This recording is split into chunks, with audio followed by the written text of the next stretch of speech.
Atnācu uz klubu 9 gadi atpakaļ. Šobrīd man ir 56 gadi. Un 9 gadu atpakaļ es jau jūtu, kad man šī menopauze jau sāk tuvoties, jo es jutos diezgan slikti.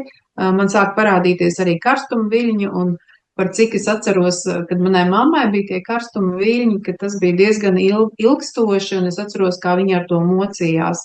Un es jau sapratu, ka mani kaut kas tam līdzīgs laikam sāks sagaidīt.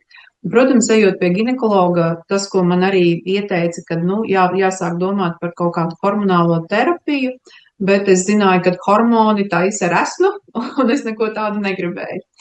Bet par laimi es nokļuvu Karaļu klubā, es uzzināju par veselības koncepciju, es sāku attīrīt savu organismu, un izrādās, ka man lielākā problēma bija man nomocītās manas aknas.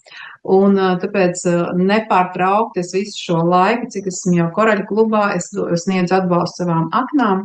Un, protams, man menopauze pārgāja visa, un visu šo periodu pavadīju, pat varētu teikt, ļoti komfortabli, jo tad, kad es sāku attīrīt organismu, tad man arī pazuda šie karstuma viļņi, un viss tā smuki sakārtojās, un viss beidzās, jā.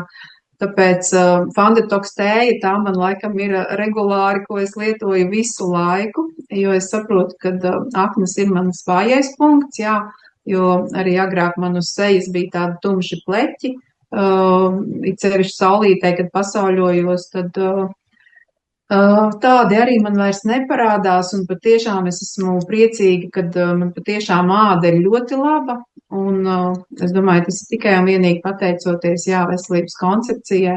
Es varu justies ļoti labi, sievišķīgi, arī savā vecumā, 56 gados.